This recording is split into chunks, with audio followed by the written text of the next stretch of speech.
मैं बोलता हूं आपके नेटवर्क का कोई भी बंदा गिर गया, उसका सेल 0 हो गया और आप उसके पास पहुंच जाते हो, यार तू टेंशन मत ले, मैं ना तेरा भाई हूं। अरे अपन दोनों साथ में कस लगाए हैं, साथ में ग्लास टकराए हैं, साथ में उठे बैठे, मुझे छोड़ के चला जाएगा क्या? अरे कोई बात नहीं यार, तू मेरे साथ रहना, मैं हूं ना तेरे साथ। और तुम चले जाओगे, कल उसके घर में फिर प्रॉब्लम आएगी, जब बीवी जैसी 2 थप्पड़ लगाएगी ये तुम्हें फिर गाली देगा। आया ना? ओरिजिनल नेटवर्कर और ओरिजिनल अपलाइन कौन होता है कि अगर मेरी इस टीम का धंधा खत्म हुआ ना तो ऐसे हाथ बढ़ाता है, बोला टेंशन मत ले, तेरी ये गलती थी और तुझे इस बार ये सही करना, चल मिलवा अपनी टीम से। जाऊंगा, टीम से मिलूंगा, बाइक पे बैठाऊंगा, टीम के साथ मीटिंग करूंगा, टीम के साथ प्लान करूंगा, फॉलोअप करूंगा। जैसे 10,000 का चेक बनाना, इसके बाद मोटिवेट करने की जरूरत नहीं है इसको। आया ना? सबसे बड़ा काउंसलिंग रिजल्ट करवा देता है। मुझे याद है 2018 में मेरे साथ एक बार ऐसा हुआ कि मैं उस समय इंसेंटिव के बिजनेस को डेवलप कर रहा था, थोड़ा मेरा ज्यादा फोकस था उस समय। तो पिछले कंपनी में मेरे एक अपलाइन थे, उन्होंने एक नई कंपनी खोली और मेरी टीम का एक थोड़ा चटक लीडर था जिसके दोनों साइड का बिजनेस हम लोगों ने डेवलप किया था। वो किसी कारणवश अपने अपलाइन से हो गया नाराज, और जब वो नाराज हुआ तो वो जाके उनसे मिल लिया। भाई अपलाइन का प्रमोशन तो होता ही है, वो उस अपलाइन से जाके मिल लिया। और जो मेरी डाउनलाइन थी, कम से कम मुझे लगता है 12 एमरल्ड थे उस समय मेरी टीम में, उन 12 एमरल्ड की मीटिंग करा दी उस बंदे से।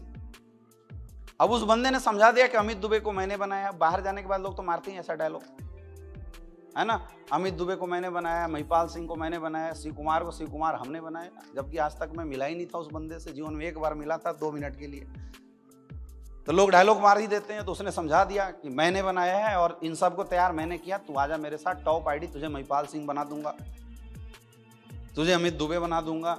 वो क्यों अमित दुबे बना? क्योंकि पहले आया था, तू आ, बनारस में तेरा राज होगा। तो उल्टी पुल्टी बात समझा के लगभग 12 मेरे एमरल्ड थे, उनको तोड़ दिया। और मैं कहीं पटना या रांची में कहीं मीटिंग कर रहा था, रात को एकाएक फोन आया और बिल्कुल हड़बड़ा गए वो। अब सोचो भाई, जिस स्टार सफायर के 10-12 अगर एमरल्ड टूट जाए तो बेचारा तो ऐसे ही बेहोश हो जाएगा, है ना। उसका कोई फोन नहीं उठा रहा है, घर जा रहा है तो लोग घर से गायब, सबको किडनैप करके कहीं ले जाया गया था। तो मेरे पास फोन आया, गुरुजी ऐसा ऐसा हो गया कंडीशन। मैंने बोला कितने गए? बोला गुरुजी 12 चले गए। कौन कौन रैंक गया? बोलो सर जितने भी हमारे टॉप क्लास के जो प्लेटिनम एमरल्ड थे वो सारे चले गए। कौन बचा? तो बोला गुरुजी एक को पकड़ा हूं, उसके बाप से मेरा परिचय था, उसको पकड़ के रखा हूं। मैं बोला बस तुम टेंशन मत लो, टेंशन मत लो, एक पकड़ा है ना? बोला हाँ मैं आ रहा हूं, टेंशन मत लो। और 2 दिन बाद मैं वापस आया, मैं बोला उठा के लाओ। बोला सर आना ही नहीं चाहता है। मैं बोला कोई बात नहीं, हम चलते हैं। मैंने अपनी फिर से पैशन प्रो को साफ किया अच्छे से, टाई कोट लगाया, मैं पैशन प्रो पे बैठा मस्त चश्मा लगा के, जबकि मेरे पास होंडा सिटी गाड़ी थी, लेकिन उसका घर जहां था वहां जाने के लिए मुझे बाइक चाहिए। मेरी बिजनेस की डिमांड है भाई, मैं डायमंड था उस समय, लेकिन मेरे धंधे की डिमांड अभी बोल रही है कि बाइक पकड़ उठा, लोगों के बीच में जा। तो मैंने बाइक उठाई और मैं चला गया उस बंदे के घर पे।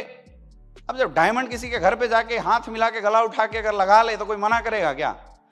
वैसा ही हुआ, उसको मैं उठाया, ला के रेस्टोरेंट में बैठाया और मजे से 2-3 हज़ार रुपये खर्च करके उसको पहले खाना खिलाया अच्छे से।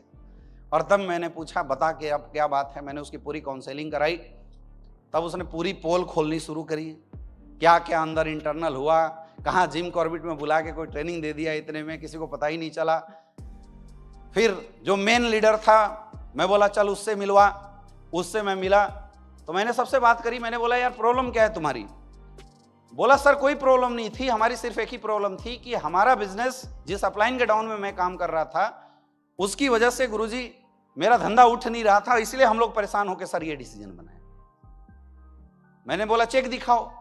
उसने चेक दिखाया, रियल में यार 3 महीने के अंदर उसकी 3,000 रुपए की चेक थी। और रियल बहुत परेशान था। और एक एमरल्ड अगर टोपाज रैंक, एमरल्ड रैंक अगर 2-3 हज़ार रुपए कमाएगा तो ही कैन नॉट सर्वाइव। मैंने बोला कोई दिक्कत नहीं, अपलाइन को छोड़ दो, तुम भूल जाओ थोड़ी समय के लिए, मैं हूं ना तुम्हारा अपलाइन। बोला सर आप तो डायमंड है। मैं बोला तो क्या हुआ? सर आप सपोर्ट करेंगे? मैं बोला देख अभी बाइक से ही तो आया हूं, 5 दिन का टाइम दे मुझे, बस 5 दिन में 1 दिन में तेरे सारे डाउनलाइन से मिलूंगा और 2 दिन में तेरे साथ काम करूंगा और मैं देखता हूं रिजल्ट कैसे नहीं आता है। बोला सर कंपनी के प्रोडक्ट में पहले रिजल्ट आता था, अब नहीं आता है, अब लगता है कंपनी कुछ मिलावट करती है। सर जो पहले मजा आता था प्लान वेन्यू में वो आता नहीं है सर, पहले जो आपका फोकस होता था सर वो फोकस है नहीं। मैंने बोला तो टेंशन मत लो, काम निकालो। और मैंने 12 दिन उस बंदे के साथ ग्राउंड में काम किया। 12 दिन की इनकम उस लड़के की थी 75,000 रुपए की, 75,000 12 दिन की इनकम।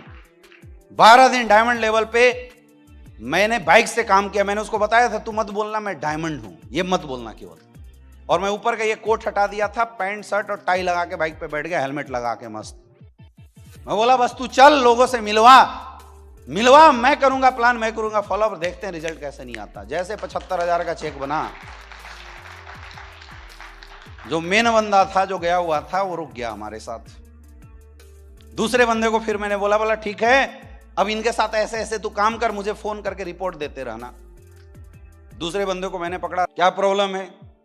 उसने बोला सर जिसके वीक लेग में उसके साथ ऐसी ऐसी प्रॉब्लम है। और उसका इतना माइंड वॉश कर दिया गया था कि किसी ने उसको बोल दिया था कि अगर अमित दुबे मिले पहले तो मिलना मत उससे, और मिले वो जो बोले वो रिकॉर्डिंग करके मुझे मैसेज करते जाना, मैं बोलूंगा वही जवाब देना है। क्या हाईली सेटिंग किया गया था उसके साथ। मैं उसको उठा के अपने घर पे ले आया, अपने रूम पे ले आया। बोले यार मैं खाना बनाऊंगा यार तुम्हारे लिए, चला जा। दोनों भाई मिलके खाना बनाते हैं और खाते हैं। खाना पीना जब खाने लगे कबूलना शुरू कर दिया।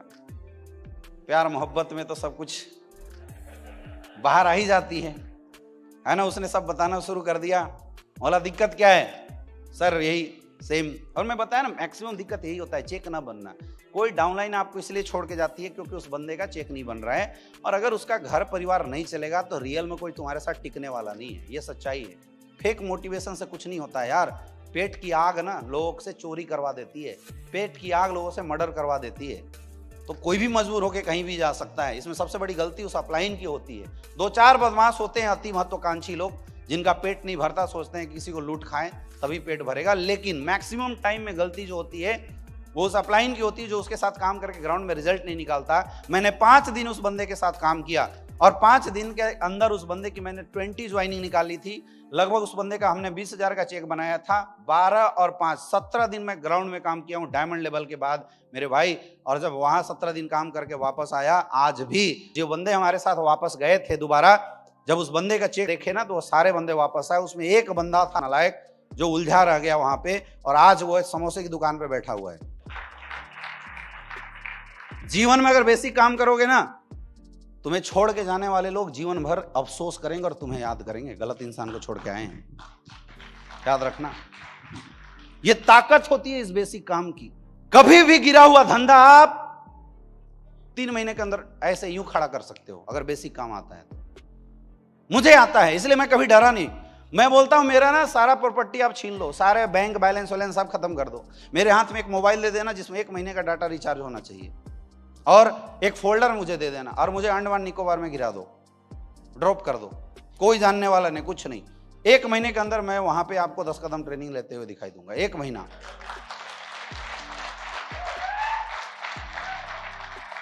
और ये आज से नहीं, मेरा डायरेक्ट सेलिंग में शुरू से ही आदत है। आप पूछो ज्ञानेंद्र शर्मा जी ने जब रांची में बिजनेस शुरू किया था, मेरी छुट्टी हुई बीएचयू में और मैं बैग पैक किया, एक सिंगल पिट्ठू बैग में अपना सामान डाला और सारा लेके मैं पहुंच गया ज्ञानेंद्र जी के सामने। भयंकर बारिश। ज्ञानेंद्र सर ने बोला सर क्यों आए हो?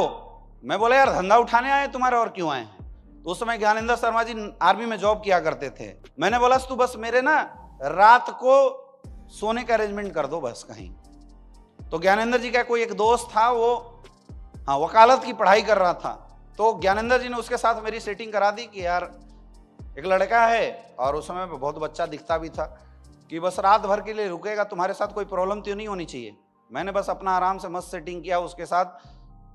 वो भी बेचारा नीचे सोता था, मैंने भी उसी के बगल में एक चादर में लेके हमेशा चलता था। चादर मैंने नीचे बिठाई और अपनी बेड लगाई और सुबह से शाम तक काम करना शुरू किया। पता है मैं मात्र 500 रुपये लेके आया था रांची, ब्लैक में जैसे तैसे जनरल डब्बे में धक्के खाते हुए। उस समय 500 रुपये लेके आया था। बस एक ही कॉन्फिडेंस था कि ज्ञानेंद्र शर्मा अगर मुझे 4 लोगों से भी मिलवा देगा ना, तो 4 का फॉर्म भरा के 2000 रुपये पे तो मैं यूं निकाल लूंगा, अगले दिन का अरेंजमेंट मेरा हो जाएगा, मुझे सोचने की जरूरत नहीं है। मैं इस कॉन्फिडेंस के साथ गया था।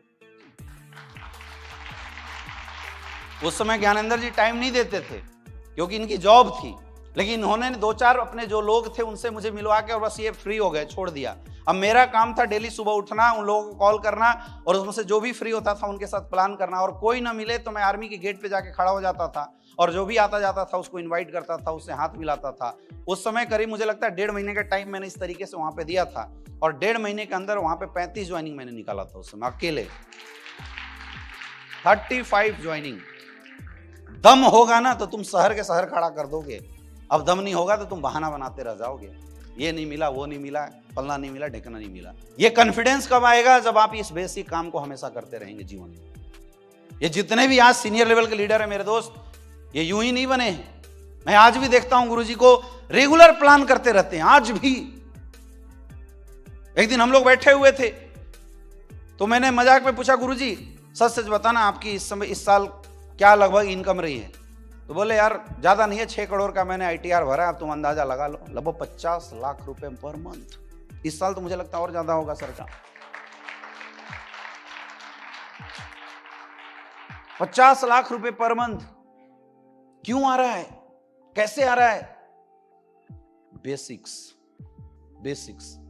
एक्स्ट्रा टैलेंट की जरूरत नहीं है नेटवर्क मार्केटिंग में, बहुत ज्यादा बुद्धिमान बनने की जरूरत नहीं है नेटवर्क मार्केटिंग में, बहुत ज्यादा हीरो बनने की जरूरत नहीं है डायरेक्ट सेलिंग में। यहां बड़े बड़े हीरो आए और चले गए, लेकिन एक बेवकूफ इंसान जो बेसिक काम जानता है वो इस इंडस्ट्री में टॉप लेवल पे पहुंच जाता है। आप सीखो, आपके अपलाइन है मिस्टर विकास सर। जब से ये आर्मी जॉब छोड़ के जब फुल टाइम आए बिजनेस में, जब इन्होंने काम करना शुरू किया, मैं तब से लेके आज तक आपके अपलाइन को जानता हूं।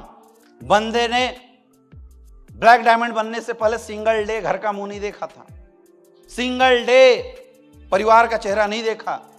मर्सिडीज खरीदी, मुझे लगता नहीं है कि 70-80 हजार से कम चली होगी। कितनी चल गई विकास जी?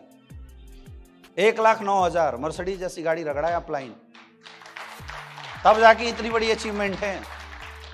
यहां लोग गाड़ी खरीदे थे 5,000 किलोमीटर के बाद उसको खड़ा कर देते हैं। बड़ी बड़ी लग्जरियस गाड़ी होने के बाद भी लोग छोटी गाड़ी से चलते हैं, सर इसमें तेलवा कम लगता है। बात समझ में आ रही है? मैंने होंडा सिटी गाड़ी जब खरीदी थी स्टार सफायर लेवल पे खरीदा था, और मेरी गाड़ी जब तक जगुआर मेरे हाथ में आई थी तब तक वो गाड़ी 1 लाख से ऊपर चल चुकी थी। ऐसे होता है बिजनेस, वेरी इंपॉर्टेंट। करेंगे आज के बाद? बेसिक काम करोगे, लिस्ट बनाओगे,